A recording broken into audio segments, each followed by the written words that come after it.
কে যারা আসলে প্রধান অধিকারী সকল কৃতিত্বের 2024-এর জুলাইয়ের গণ অভ্যুত্থানের। আমরা এই মহান সংসদে অনেক আলোচনা দেখেছি, কারা কোথায় কত বড় অবদান রেখেছেন। তবে সবচেয়ে বড় অবদান বাংলাদেশের আপামর জনগণ রেখেছে, তরুণরা রেখেছে। নেতৃত্বর জায়গা থেকে আজকে যিনি এই সংসদে উপস্থিত আছেন, আমাদের মাননীয় প্রধানমন্ত্রী এবং সংসদ নেতা, নেতৃত্বর জায়গা থেকে সবচেয়ে বড় অবদান উনি রেখেছেন। কিন্তু আজকে এই পার্লামেন্টে, এই মহান সংসদে যারা আছেন, আমার মনে এখানে এমন কেউ নেই যে বড়ভাবে এই কৃতিত্বের অধিকারী না।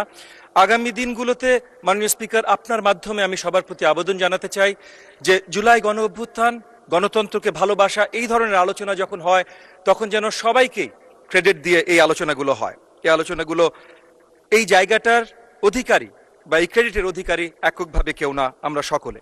দ্বিতীয়ত আলোচনা আনতে চাই জুলাই সনদ নিয়ে। যেহেতু আমাদের অনেক আলোচনা চলছে, জুলাই সনদের দুটো আঙ্গিক আছে, লিগ্যাল ম্যান্ডেট আর মোরাল ম্যান্ডেট। লিগ্যাল ম্যান্ডেট নিয়ে ট্রেজারি বেঞ্চ থেকে আমাদের পক্ষ থেকে অনেক আলোচনা এসেছে। মোরাল ম্যান্ডেটটা জনগণ নির্বাচনের মাধ্যমে পরিষ্কার করে দিয়েছে।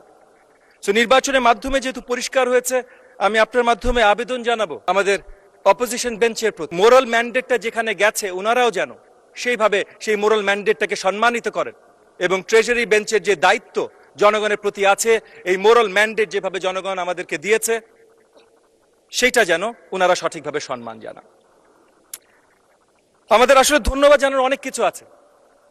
অলমোস্ট 1.5 দশক পর আমরা এমন একটা প্রাণবন্ত পার্লামেন্টে এসেছি যেখানে সেই রোমান সেনেটের মতো, চিসেরোর সেই রেটরিকের মতো আলোচনা হয়।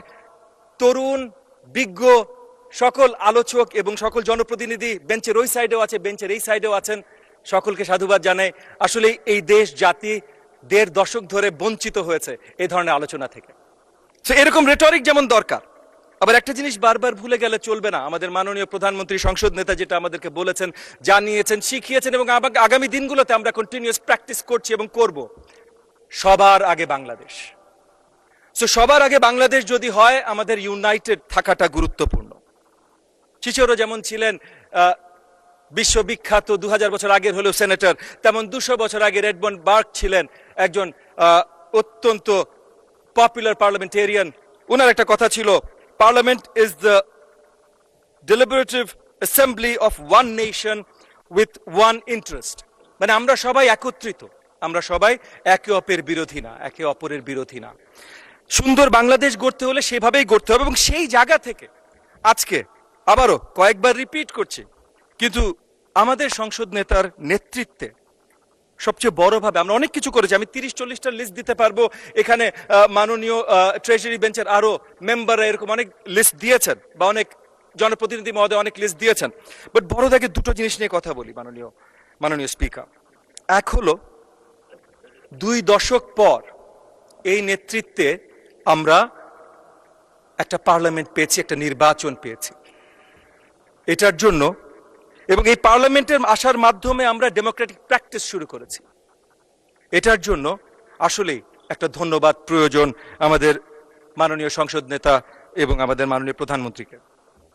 দ্বিতীয়ত, এবং হয়তো আরো গুরুত্বপূর্ণ, কারণ নির্বাচন মানেই শুধু ডেমোক্রেসি না, ডেমোক্রেসি মানে অ্যাকাউন্টেবিলিটি, জনগণের কাছে জবাবদিহিতা। এবং এই জনগণের কাছে জবাবদিহিতার জায়গা থেকে বাংলাদেশি সরকার ব্যবস্থায় প্রথমবার আমাদের সংসদ নেতা মাননীয় প্রধানমন্ত্রী শুরু করেছেন 180 দিনের প্ল্যান, উনি জনগণের জন্য দিয়ে দিয়েছেন। তো এই সরকার 180 দিনে কি করবে, কিভাবে করবে, এটা সবার কাছে পরিষ্কার থাকে।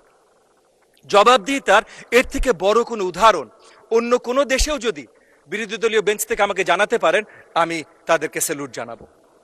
তবে সবচেয়ে বড় স্যালুট জানাবো আমাদের সকলকে, কারণ আমরা ওই জায়গায় আসতে পেরেছি যে 2 দশক ধরে গণতন্ত্রের বাইরে থেকে আমরা এমন গণতন্ত্রে এসেছি যে পরিষ্কার জবাবদিহিতার অধীনে আমরা চলে এসেছি। প্রথম মুভটা যেটা আমাদের সংসদ নেতা মাননীয় প্রধানমন্ত্রী ওথ নেয়ার পর করেছিলেন হলো ভিভিআইপি, মানে এই সংসদে যারা বসেন, ট্রেজারি বেঞ্চে যারা বসেন, তাদের অস্টেরিটি মেজার্স।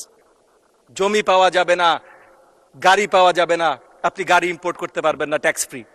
তো সেই জায়গা থেকে আমরা মাননীয় প্রধানমন্ত্রী, আমাদের সংসদ নেতা নতুন দৃষ্টান্ত সৃষ্টি করছেন। 2 মাসের ভেতর আমরা যত কিছু আমাদের অর্জন আছে, আমাদের পরিবারগুলোর জন্য, দুস্থ পরিবারগুলোর জন্য নারী এম্পাওয়ারমেন্টে ফ্যামিলি কার্ড 36,000-এর বেশি ইতিমধ্যে বিতরণ হয়েছে। কৃষক কার্ড, আমি লম্বা লিস্ট করবো না, আমার সময় কম আছে, যদিও আমি আশা রাখবো মাননীয় স্পিকার আপনি আমাকে সময় একটু বৃদ্ধি করে দেবেন। তবে যেই জায়গায় আমি আছি, শিক্ষাঙ্গনের দায়িত্বে, প্রাথমিক শিক্ষার দায়িত্বে, প্রাথমিক শিক্ষা যেন আগামী দিনে বাংলাদেশকে অনুকরণ করার মতো হয়, বাংলাদেশকে যেন অন্য কাউকে অনুকরণ করতে না হয়, সেই ব্যবস্থা শুরু করিয়েছেন আমাদের সংসদ নেতা মাননীয় প্রধানমন্ত্রী। প্রথমত আমরা একটা ভিশনের মধ্যে এসেছি যে এডুকেশনের প্রত্যেকটা পর্যায়ে আমাদের career orientation and skill orientation থাকবে, যেন আগামী দিনগুলোতে আমাদের কোনো শিক্ষার্থী চাকরির জন্য এই দিক ওই দিক, এই দরজা না ঘুরে, তাদের জন্য যেন চাকরি তৈরি থাকে, সেটা দেশে হোক আর দেশের বাইরে হোক।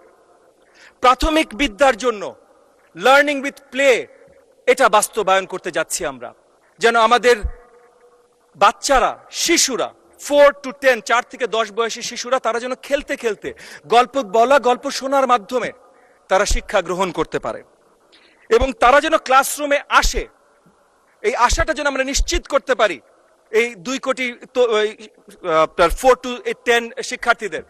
তার জন্য যত ধরনের ইনসেন্টিভাইজ করা যায়, টেক্সট বুক আমরা আগে থেকে দিচ্ছিলাম, কিন্তু এখন প্রত্যেকটা স্টুডেন্টকে, শিক্ষার্থীকে meal a day, mid day meal বলছি আমরা এটাকে, সুন্দর খাবার তাদেরকে পরিবেশন করা, তাদেরকে প্রত্যেকটা শিক্ষার্থীকে ফ্রি ইউনিফর্ম দেয়া বছরে একবার, জুতো দেয়া, ব্যাগ দেয়া, যা যা কিছু করা যেতে পারে উৎসাহিত করবার জন্য, যা যা কিছু করা যেতে পারে পরিবারদেরকে, শিক্ষার্থীদেরকে উৎসাহিত করবার জন্য, তারা যেন স্কুলে আসে, সবকিছু এই সরকার ব্যবস্থা করার কাজ শুরু করেছে ইতিমধ্যে। একই সাথে আমাদের শিক্ষার্থীরা যেন ক্লাসরুমে থাকে, মানে ক্লাসরুম আওয়ার্সটা 900 ঘন্টা ক্লাসরুম আওয়ার্স বছরে দেবার কথা, সেটা যেইভাবে নিশ্চিত করা যেতে পারে শক্তভাবে সেগুলোর কাজ আমরা করছি। সো খেলার মাধ্যমে পড়াশোনা, কালচারাল অ্যাক্টিভিটিস যেন তাদের পড়াশোনার মাধ্যমে আসে। সো সেটা গল্প বলা বলেন, ডিবেট বলেন, স্ট্যান্ডিং বক্তৃতা বলেন, গান বলেন, নাচ বলেন, নাটক বলেন, যেই কালচারাল অ্যাক্টিভিটি আপনি নিয়ে আসবেন, দুটো ভিন্ন ধারা করে কালচারাল মিনিস্ট্রির সাথে কাজ করে আমরা অতি শীঘ্রই প্রাইমারি লেভেল পর্যন্ত ক্লাস 4-5 এর বাচ্চাদের জন্য আমরা নিয়ে আসছি মাননীয় স্পিকার। এডিশনালি আপনি শুনে খুশি হবেন, শিক্ষাঙ্গনকে আমরা খেলা কেন্দ্রিক করছি, not just learning with play, not just শেখাটাই খেলার মাধ্যমে শিখবে, বাট অ্যাকচুয়াল ক্রীড়া যেন শিক্ষাঙ্গনে সঠিকভাবে পৌঁছে যায়। 7টা প্রপার খেলা আমরা ক্লাস 4-5 থেকে ইন্ট্রোডিউস করছি, যেটা সকল কাছে পৌঁছে যাবে। কালচার বলেছি, টিচারদেরকে স্পেশালি ট্রেন করা, তারা যেন এই যে নতুন যে curriculum, learning with play curriculum, এটার সাথে তারা ব্যবহৃত হতে পারে, সেগুলোর বিস্তার ব্যবস্থা আমরা করা শুরু করেছি। এবং টেকনোলজি, কারণ বিশ্ব এগিয়ে গেলে আমরা পিছিয়ে থাকতে পারি না। আমাদের ম্যানিফেস্টোতে ছিল, নির্বাচনী ম্যানিফেস্টোতে ছিল one teacher one tab policy, interactive classroom, এই সবগুলো বাস্তবায়ন করার কাজ আমরা শুরু করেছি। স্কলারশিপ দিচ্ছি, লোন দিচ্ছি, অনেক কিছু দিচ্ছি। সো এই দিকে আমি একদম শেষ করছি। আমাদের অপোজিশন বেঞ্চের জন্য তাদের প্রতি আপনার মাধ্যমে আমি আবেদন জানাচ্ছি যে ওনারা কমপ্লেন নিশ্চয়ই করবেন, কিন্তু প্রাপ্তিগুলো যেন সাধুবাদ, ধন্যবাদ জানান। আপনাকে অসংখ্য ধন্যবাদ মাননীয় স্পিকার, সকলকে অসংখ্য ধন্যবাদ।